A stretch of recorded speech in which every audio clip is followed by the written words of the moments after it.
Rocket को दिखाया जाता है जो बाकी रेकून के साथ वाइल्ड लाइफ सेंटर में होता है, पर वहाँ से उसे हाई एवोल्यूशनरी के द्वारा किडनैप कर लिया जाता है। हाई एवोल्यूशनरी रॉकेट पर एक्सपेरिमेंट करने लग जाता है ताकि वो उसके जेनेटिक को सुधार सके। हाई एवोल्यूशनरी साइबोर्ग होता है, पर पेशे से वो एक जेनेटिस्ट था जो मामूली जीवों को एवोल्व करके एक आदर्श समाज बनाना चाहता था, जिसके लिए वो काउंटर अर्थ का निर्माण कर रहा था। रॉकेट 89 बेस में होने के साथ उसका सब्जेक्ट नेम P13 होता है। रॉकेट के जेनेटिक रीराइट्स के बाद उसे 89 बेस के पिंजरे में डाल दिया जाता है, जहां और भी एक्सपेरिमेंट किए गए एनिमल्स थे। लायला जो एक उदबिलाव थी, वो उसे समझाती है कि तुम्हें डरने की कोई जरूरत नहीं है, हमसे तुम्हें कोई खतरा नहीं है। वहाँ एक सील भी था जिसका नाम टीथ और रेबिट का नाम फ्लोर था। रॉकेट उन्हें बताता है कि मुझे बहुत दर्द हो रहा है। लायला उसके घावों को साफ करती है। अब वो सभी अच्छे दोस्त बन जाते हैं। वो साथ में बहुत खुश थे। फिर हमें परजेंट का सीन दिखाया जाता है जहाँ रॉकेट सभी गार्डियन के साथ अपने नए हेडक्वार्टर नोएयर पर होता है, जिन्हें अब उन्होंने अच्छी तरह से बसा लिया था। पीटर गमोरा की वजह से अब वो शराब पीने लग गया था, जिसकी वजह से वो बेहोश हो गया। नेबुला उसे कमरे में ले जाकर सुला देती है। वहीं हमें एडम वॉरलॉक को दिखाया जाता है जो तेजी से नोएयर की तरफ बढ़ रहा था। वॉरलॉक आयशा का बेटा होता है, जिसे वो बर्थ पोर्ट की मदद से बना रही थी। एडम नोएयर पहुंचकर रॉकेट पर हमला कर देता है। नेबुला ये देखकर अपना स्पेशल सूट पहनकर वहाँ जाती है, जिससे उड़ पा रही थी। वो अपने वेपन से उस पर हमला करके दूर गिरा देती है, पर वॉरलॉक वापस नेबुला पर हमला करता है। उसे पटक पटक कर मारने लगता है। ग्रूट वॉरलॉक को अपनी जड़ों में पकड़ लेता है, पर वॉरलॉक उसे उड़ाता हुआ ग्रूट को बहुत डैमेज कर देता है, जिससे ग्रूट का सिर्फ सर ही बचता है। क्रेगलिन भी ये सब देख रहा था। वो याका एरो से उस पर हमला करता है, पर अभी भी वो उसे अच्छे से कंट्रोल नहीं कर पाता, जिससे एडम को लगता है कि उस पर किसी ने पत्थर से हमला किया है। अब वो रॉकेट पर हमला करके उसे घायल कर देता है। ये देखकर मेंटिस और पीटर मिलकर उस पर हमला करने लग जाते हैं। ड्रेक्स भी वहाँ पर आ जाता है। वो पूरी तरीके से वॉरलॉक को मारने लगता है, मगर वॉरलॉक को कुछ नहीं होता और ड्रेक्स पर हमला करके उसे जोर से पंच मारने लगता है। नेबुला वापस ठीक हो जाती है और वॉरलॉक के आर पार खंजर निकाल कर उसे बुरी तरह इंसल्ट कर देती है। वॉरलॉक इससे वहीं गिर जाता है। वहीं ग्रूट के ऊपर हुए हमले से उसकी हालत बहुत खराब होने लगती है। पीटर और मेटिस मिलकर रॉकेट का इलाज करने लगते हैं, मगर इससे रॉकेट की बॉडी में स्पार्क होने लगते हैं। शोर सुनकर नेबुला वहाँ जाती है। वो रॉकेट को लेकर शिप में आ जाते हैं, जहाँ उसे स्कैन करते हैं। नेबुला सभी को बताती है कि रॉकेट की बॉडी में एक ऑटोमेटिक किल स्विच है, जो रॉकेट की बॉडी से छेड़छाड़ करने या फिर मेडिकल किट यूज करने से इसे ही मार डालेगा। पीटर पूछता है कि रॉकेट के अंदर किल स्विच किसने डाला होगा। नेबुला बताती है कि रॉकेट को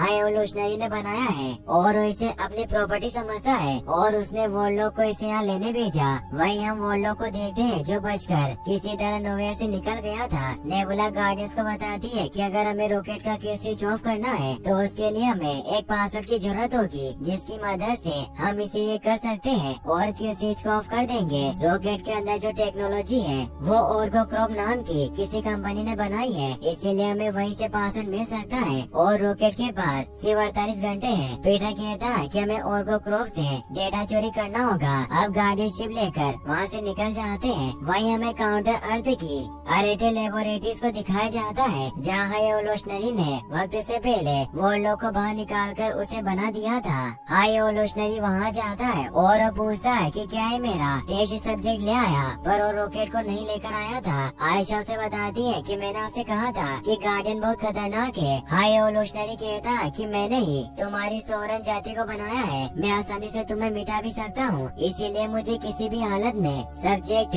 8913 चाहिए। वो वॉरलॉक को तड़पाने लगता है। आयशा हाई एवोल्यूशनरी की बातें मान लेती है। हाई एवोल्यूशनरी अपने साथियों थीम और विम को बताता है कि सोरन तो सिर्फ एक बैकअप है, मैं जानता हूँ कि गार्डियन अब क्या करने वाले हैं। वही हमें गार्डियन को दिखाया जाता है जो एक लिविंग प्लेनेट के पास पहुँच जाते हैं, जिसमें ही ऑर्गोक्रॉप हेडक्वार्टर बना हुआ था और उसके चारों ओर 3 प्लाज्मा लेयर थी, जिसे वो तोड़ते हुए आगे बढ़ते हैं। मेंटिस पीटर को बताती है कि अर्थ पर भी तुम्हारा एक परिवार था, तो तुम उनसे मिलने क्यों नहीं जाते। पीटर बताता है कि जिसे भी मैं प्यार करता हूँ वो सब मारे जाते हैं। मेरी माँ की जब डेथ हुई तो मेरे दादाजी उल्टा मुझ पर ही गुस्सा होने लगे और मुझे कमरे से निकाल दिया। मुझे नहीं लगता कि वो अभी तक जिंदा होंगे। मेंटिस कहती है कि शायद तुम्हारे पिताजी तुम्हें सदमे से बचाना चाहते थे, इसीलिए उन्होंने तुम्हें कमरे से बाहर निकाल दिया, लेकिन तभी उनकी शिप पर कुछ होने लगता है क्योंकि रेवेंजर्स ने उन्हें घेर लिया था। रेवेंजर्स एक इंटरस्टेलर क्रिमिनल सिंडिकेट था जो चोरी और तस्करी करने में माहिर है। वो सभी गार्डियंस की शिप पर आ जाते हैं। पीटर उन सभी से कहता है कि मैं भी रेवेंजर हूँ। तभी नेबुला वहाँ आकर रेवेंजर्स को बताती है कि हमारा गमोरा के साथ अपॉइंटमेंट है। तभी वहाँ गमोरा भी आ जाती है। इससे पीटर हैरान होता है क्योंकि नेबुला ने उसे नहीं बताया था कि गमोरा रेवेंजर्स का हिस्सा है। नेबुला ने गमोरा को इसीलिए वहाँ बुलाया था ताकि वो पासवर्ड हासिल करने में उसकी मदद कर सके।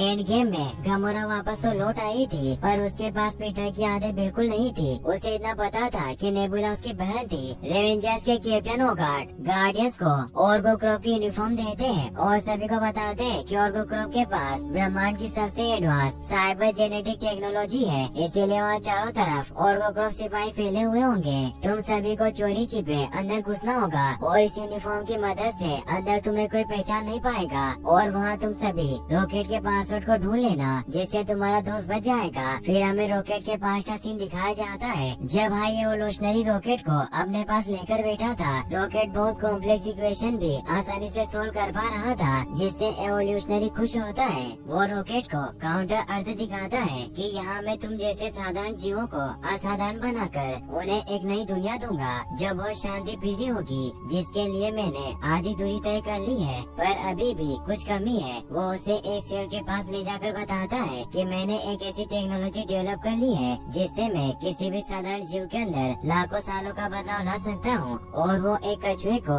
उस सेल में डालकर प्रोसेस शुरू करता है जिससे वो कछुआ लाखों सालों के ज्ञान के साथ विकसित होकर इंसान की तरह बन जाता है। पर वो बहुत गुस्सेल होता है। हाई एवोल्यूशनरी रॉकेट को बताता है कि सब्जेक्ट अपनी बॉडी में हद से ज्यादा लॉलीकोपेटा माइक्रोसेमिनो प्रोटीन बना रहे हैं जिससे ये हिंसक बन रहे हैं, पर इसे तुम्हारे जैसा शांति पे बनना था। और वो अपने उस सब्जेक्ट को खत्म करवा देता है। रॉकेट हाई एवोल्यूशनरी को बताता है कि ये सब हिप्नोटिक फिल्टर्स की वजह से है। इनके दिमाग में एक कमजोर एसिड बनता है जिससे माइक्रोसेमिनो प्रोटीन बहुत ज्यादा मात्रा में बनता है। हाई एवोल्यूशनरी बहुत हैरान होता है और अब वो रॉकेट की बताई हुई गलती को सही कर लेता है। अब जब वो नॉर्मल जानवरों को एवोल्व करता है तो वो शांति प्रिय थे। हाई एवोल्यूशनरी रॉकेट से कहता है कि तुम मेरी क्रिएशन हो और जिस गलती का पता मैं नहीं लगा सका उसके बारे में तुम्हें कैसे पता चला। रॉकेट के पास इसका कोई जवाब नहीं होता। हाई एवोल्यूशनरी कहता है कि तुम्हारे दिमाग की मदद से बाकी के जीवों को और बेहतर बनाया जा सकता है, इसीलिए हमें तुम्हारे दिमाग को निकालना होगा।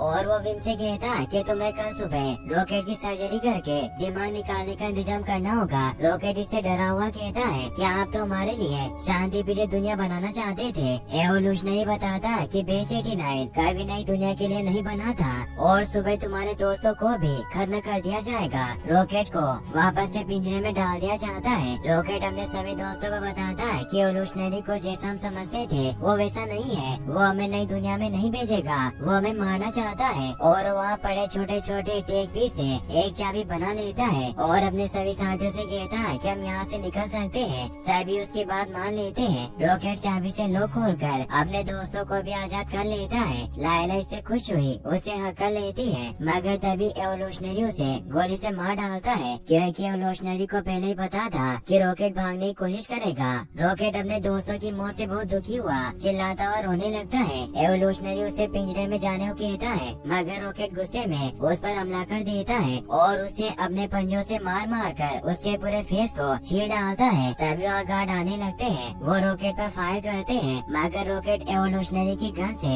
सभी को मार डालता है। पर रॉकेट जब पीछे देखता है तो उसके दोस्त गार्ड की गोलियों से मारे गए थे। रॉकेट वहाँ से भागने लगता है। गार्ड उस पर फायर करने लगते हैं मगर रॉकेट एक शिप लेकर वहाँ से निकल जाता है। फिर हम प्रेजेंट का सीन देखते हैं जहाँ गार्डियन गार्ड से बचते हुए ऑर्गो ग्रुप में पहुँच जाते हैं जहाँ उन्हें ऑर्गो ग्रुप की यूनिफॉर्म की वजह से कोई पहचान नहीं पाता। वो एक मैनेजर के पास पहुँचते हैं जिसका नाम बुरा होता है। गमोरा उसके सर पर गन रख देती है और उससे रॉकेट के सब्जेक्ट नंबर 89P13 की फाइल मांगती है तो उन्हें अपने डेटाबेस में लेकर जाती है जहाँ ऑर्गो ग्रुप की सभी स्पीशीज की फाइल रखी हुई थी। पीटर उरा के साथ फ्लर्ट करने लगता है। गमोरा उस पर गुस्सा हुई कहती है कि फ्लर्ट करना बंद करो। पीटर से कहता है कि पहले हम दोनों प्यार करते थे। गमोरा बताती है कि मैं नहीं थी। उरा उन्हें 89P13 की फाइल निकाल कर दे देती है मगर तब यहाँ अलर्ट अलार्म बजने लगता है क्योंकि एवोल्यूशनरी को पता था कि गार्डियन यहाँ आने वाले हैं। वो ऑर्गो ग्रुप का CEO था, इसीलिए उसने सभी गार्ड को उन्हें पकड़ने भेज दिया।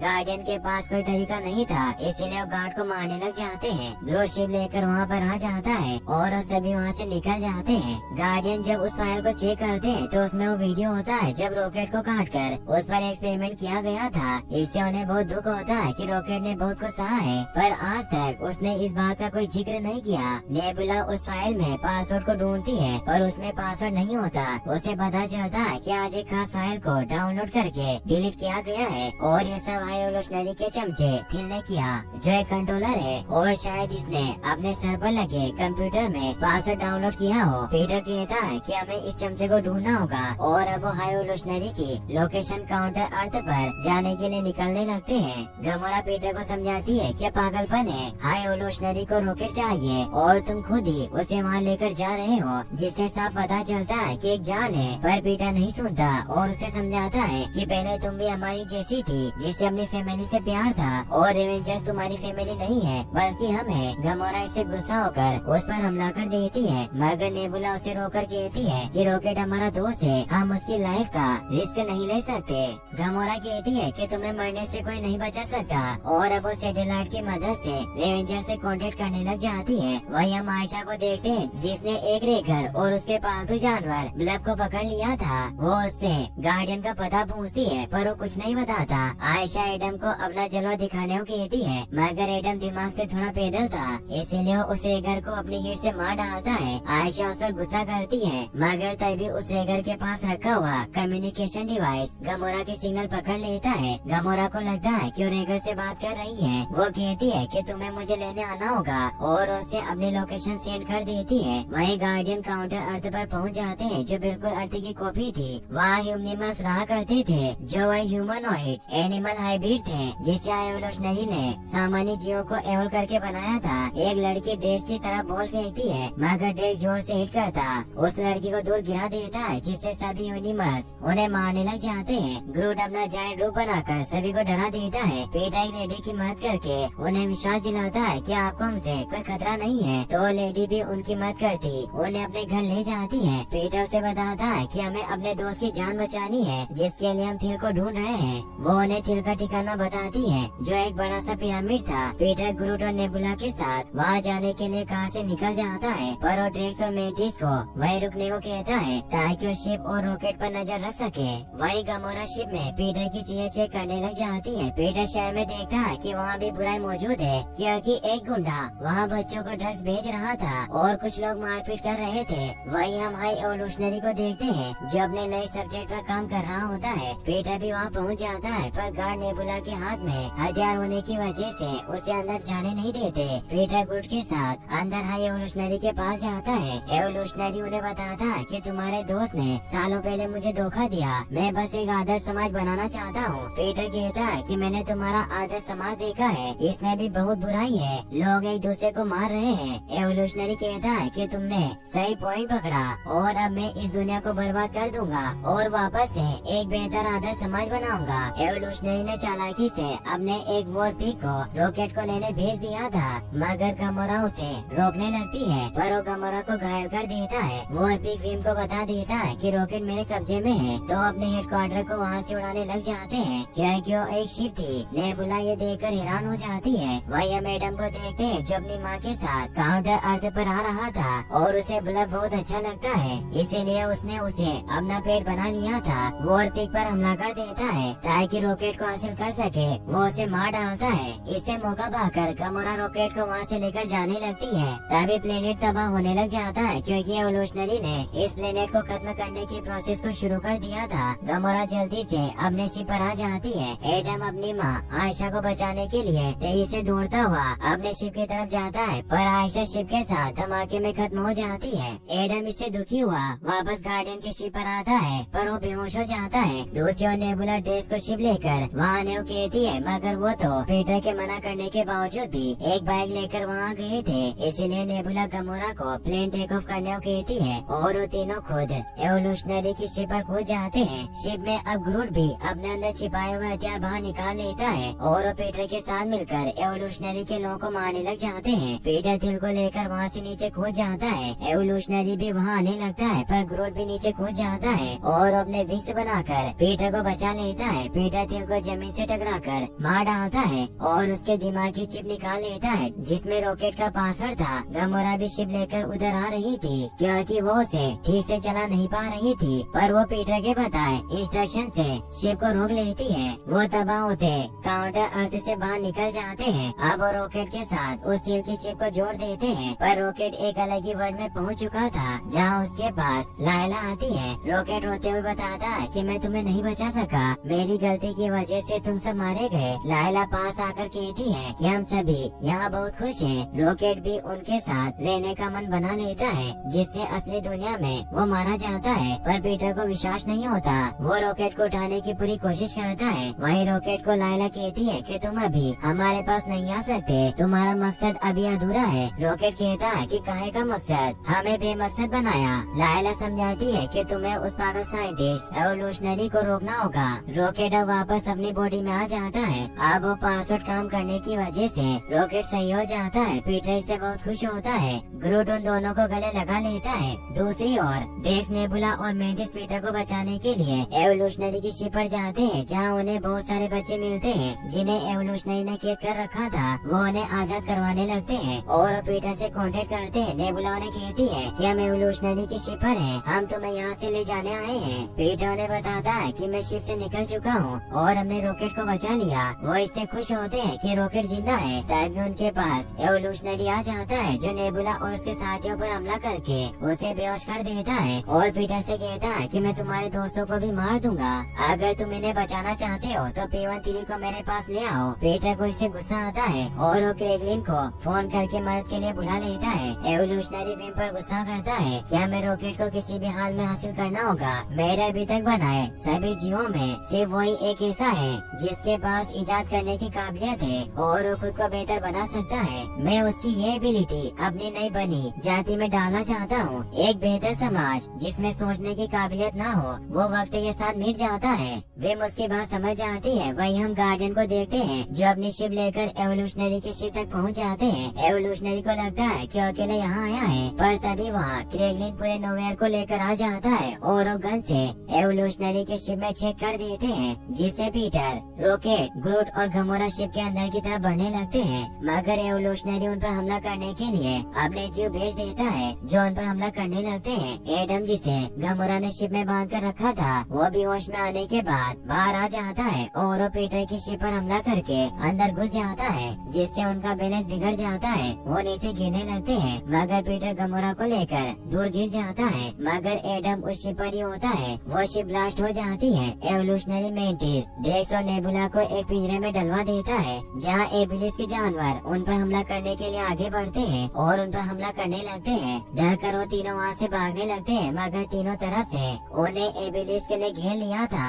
मेंटिस को याद आता है कि एबिलिस के सिर्फ बेटे खाते हैं, इसीलिए वो धीरे से उनके पास जाती है और नेबुला को बताती है कि इंसानों को नहीं खाते, बस ये डरे हुए हैं। मेंटिस अपनी पावर से उन एबिलिस को विश्वास दिलाती है कि हम दोस्त हैं, जिससे वो शांत हो जाते हैं। एवोल्यूशनरी के हाइब्रिड रोबोट नोवेयर प्लेनेट में घुसने लगते हैं और वहाँ की बिल्डिंग्स को तोड़कर आम लोगों पर हमला कर रहे थे। क्रेगलिन ये देखकर याका एरो को बाहर निकाल लेता है और ध्यान लगाता है। उसे योंडो की रूह दिखाई देती है जो बताता है कि तुम्हें अपने दिल की सुननी होगी। क्रेगलिन अब अपने दिल से याका एरो को कंट्रोल करने लगता है और उन सभी हाइब्रिड क्रिएचर को मारने लग जाता है। मगर एक क्रिएचर बच जाता है और याका एरो दीवार में फंस गया था। मगर तभी वहाँ कोस्मोडॉग आ जाती है जो उस क्रिएचर को अपनी टेलीकाइनेटिक पावर से मार डालती है। क्रेगलिन उससे गुड डॉग कहता है जिससे कोस्मो खुश होती है। वही विम हाइओल्यूशनरी से कहता है कि हमें पीछे हटना होगा, हम गार्डियन से नहीं जीत सकते। मगर हाइओल्यूशनरी नहीं सुनता। इससे विम को गुस्सा आता है और उस पर ही गन पॉइंट कर देती है जिससे विम के साथी गार्ड भी उस पर गन पॉइंट कर देते हैं। एवोल्यूशनरी गुस्से में उन सभी को खत्म कर देता है और अपने सभी सोल्जर से कहता है कि घुसपैठिए राइट साइड से अंदर की तरफ बढ़ रहे हैं, तुम्हें कुछ भी करके रॉकेट को हासिल करना होगा। पीटर, गमोरा, रॉकेट और ग्रूट के साथ मेंटिस और बाकी साथियों को बचाने अंदर जाने लगते हैं। मगर तभी वो तीनों दीवार तोड़ते हुए एबिलिस के जीवों पर बैठकर वहाँ पर आ जाते हैं। पीटर कहता है कि हमें जल्दी से निकलना होगा। मेंटिस और ड्रेक्स बताते हैं कि हजारों बच्चे कैद हैं, हमें उनकी जान बचानी होगी। गमोरा कहती है कि ये शिप किसी भी वक्त ब्लास्ट हो सकती है, इसीलिए हमें निकलना होगा। पर गार्डियन नहीं सुनते और वो सभी को बचाने के लिए अंदर की तरफ बढ़ने लगते हैं। गमोरा भी न चाहते हुए उनके साथ अंदर की तरफ बढ़ने लगती है। अंदर से हाई एवोल्यूशनरी की फौज उन्हें मारने आ रही थी। गार्डियन उनसे फाइट करते उन्हें मारने लग जाते हैं। वो एक अच्छी टीम की तरह साथ मिलकर सभी को खत्म करते जा रहे थे, जिसमें गमोरा भी उनकी मदद कर रही थी। अब वो सभी को खत्म करने के बाद बच्चों को बाहर निकालने लग जाते हैं, जिसके लिए वो नोवेयर शिप को एवोल्यूशनरी के पोर्टल के साथ जोड़ देते हैं, जिससे वो बच्चों को नोवेयर पर ले जा सके। कोस्मो दोनों शिप के बीच के गैप को अपनी टेलीकाइनेटिक पावर से कवर कर देती है। सभी बच्चे शिप पर आने लग जाते हैं। एडम अभी भी जिंदा होता है और वो ग्रूट पर हमला करने लगता है, पर वो बेहोश हो जाता है। ग्रूट अच्छाई की वजह से उसे भी शिप पर ले आता है। इससे एडम हैरान हुआ पूछता है कि तुमने मेरी जान क्यों बचाई। ड्रेक्स उसे बताता है कि सभी को दूसरा मौका जरूर मिलना चाहिए। वहीं रॉकेट सभी बच्चों को एवोल्यूशनरी के शिप से बाहर निकाल लेता है, पर उस शिप में अभी भी बहुत से जानवर कैद होते हैं, जिन्हें हाई एवोल्यूशनरी ने एक्सपेरिमेंट के लिए कैद कर रखा था। रॉकेट को वहाँ वो सेल भी दिखाई देती है जिसमें रेकून को रखा हुआ था। रॉकेट को इससे अब एहसास होता है कि वो भी एक रेकून ही है। रॉकेट सभी रेकून को बाहर निकाल लेता है। तभी वहाँ हाई एवोल्यूशनरी आ जाता है और वो गुस्से में रॉकेट पर हमला करके उसे मारने लगता है, पर रॉकेट अपने बनाए हुए ग्रेविटी शूज को ऑन कर लेता है, जिससे एवोल्यूशनरी उस पर हमला नहीं कर पाता और रॉकेट उसे अपने गन से हमला करके दूर गिरा देता है। अब सभी गार्डियन भी हाई एवोल्यूशनरी की धुलाई करने लगते हैं। गमोरा उसके सीने में खंजर डाल देती है और उसके चेहरे पर लगा हुआ मास्क हटाती है। उसका पूरा चेहरा छिला हुआ था। वो रॉकेट से कहता है कि तुमने मेरा ऐसा हाल बना दिया जब तुमने उस रात मुझ पर हमला किया, पर मैं तो सिर्फ हर चीज को बेहतर बनाना चाहता था। रॉकेट कहता है कि तुम्हें किसी भी चीज को परफेक्ट नहीं बनाना था, तुमने बस हर एक चीज को नफरत की नजर से देखा। रॉकेट उसे खत्म करने लगता है, पर वो अच्छा होने की वजह से ऐसा नहीं करता। अब वो शिप भी ब्लास्ट होने लगता है, इसीलिए वहाँ से निकलने लगते हैं, पर रॉकेट कहता है कि हमें जानवरों को बचाना होगा और वो सभी जानवरों को लेकर नोवेयर पर आने लगते हैं। एबिलिस्क भी नोवेयर पर आ जाते हैं। कोस्मो भी अपने पावर के ज्यादा यूज करने की वजह से बेहोश हो जाती है, जिससे पीटर शिप पर ही रह जाता है। पीटर भागकर नोवेयर पर आने की कोशिश करता है, पर वो स्पेस में ही रह जाता है, जिससे वो खत्म होने लग जाता है। उसकी बॉडी जमने लगती है, जिससे सभी दुखी होते हैं। ग्रूट अपनी टहनियों से उसे बचाने की कोशिश करता है, पर वो भी फ्रीज हो रही थी। इससे मानो ऐसा लग रहा था जैसे पीटर मर गया हो, मगर तभी एडम पीटर को बचाकर वापस शिप पर ले आता है। एडम अब सुधर चुका था। शिप पर आने की वजह से पीटर की जान बच जाती है। सभी पीटर को हक करते हैं। यह देखकर एडम भी उन्हें हक कर लेता है, पर गमोरा उन्हें हक नहीं करती है, क्योंकि वो खुद को उनकी फैमिली का हिस्सा नहीं मानती। फिर हमें अगले दिन का सीन दिखाया जाता है, जहाँ जब गमोरा को रेवेंजर लेने आ गए थे। गमोरा पीटर से कहती है कि मैं अभी भी वो गमोरा नहीं हूँ जिसे तुम चाहते थे। पीटर कहता है कि मैं जानता हूँ, पर तुम इतनी भी बुरी नहीं हो। गमोरा फिर भी नहीं रुकती और वो रेवेंजर्स के साथ चली जाती है, क्योंकि वो उन्हें ही अपनी फैमिली मानती थी। पूरी गार्डियन टीम अब एक साथ मीटिंग करती है, जिसमें पीटर सभी को बताता है कि मैं वापस अर्थ पर अपने नाना के पास जाना चाहता हूँ। जब मैं 8 साल का था तब से मैं भाग रहा हूँ। मैं बस थोड़े दिन अकेले रहना चाहता हूँ ताकि मैं खुद को समझ सकूँ। नेबुला कहती है कि मैं भी खुद को समझना चाहती हूँ, क्योंकि जिंदगी भर मैंने दूसरों के ऑर्डर माने हैं। ड्रेस कहता है कि मैं भी तुम्हारे साथ चलूंगा। मेंटिस उसे मना करती है। नेबुला ड्रेस से कहती है कि मुझे तुम्हारी जरूरत है। हमें एक नया समाज बनाना होगा ताकि वहाँ ये सभी बच्चे खुश रह सके, और मैं ऐसा घर बनाऊंगी जो मुझे कभी नहीं मिला। रॉकेट कहता है कि क्या अब हमारी टीम खत्म हो गई। पीटर कहता है कि इस गैलेक्सी को गार्डियंस की जरूरत है और अब से तुम ही कैप्टन हो। सभी रॉकेट को कैप्टन मान लेते हैं। फिर हम देखते हैं कि पीटर अब जा चुका था, पर वो रॉकेट के लिए अपना माइक्रोसॉफ्ट सॉन्ग प्लेयर छोड़ गया था, जिससे रॉकेट गाने को प्ले करता है और सभी खुशी से डांस करने लगते हैं। मेंटिस ड्रेक्स को अलविदा कहती है और वो एबिलिस क्रिएचर के साथ वहाँ से निकल जाती है। वहीं पीटर भी अर्थ पर अपने नाना के घर पहुँच जाता है, जहाँ उसके नाना उससे मिलकर बहुत खुश होते हैं। और इसी के साथ इस मूवी की हैप्पी एंडिंग हो जाती है। फिर हमें इसके मिड क्रेडिट सीन को दिखाया जाता है, जहाँ रॉकेट ने अपनी नई गार्डियन टीम बना ली थी, जिसमें क्रेगलिन, कोस्मो, एडम, ग्रूट और फिलवेल शामिल थे। फिलवेल एक स्टार चिल्ड्रन थी जिसे हाई एवोल्यूशनरी नहीं बनाया था, और अब ग्रूट अपने पिछले रूप से भी कहीं बड़ा हो गया था। गार्डियन की टीम में ब्लर भी शामिल था और ये किसी प्लेनेट के लोगों को बचाने के लिए आए थे जिन पर क्रिएचर हमला करने आ रहे थे, इसीलिए उनसे फाइट करने को तैयार थे। फिर हमें इसके एंड क्रेडिट सीन को दिखाया जाता है, जिसमें पीटर अपने नाना जी के साथ नाश्ता कर रहा था। और इसी के साथ ये मूवी फाइनली प्लीज हमारे चैनल को लाइक करें एंड सब्सक्राइब करें और अपना प्यार इसी प्रकार हमारे चैनल पर बनाए रखें।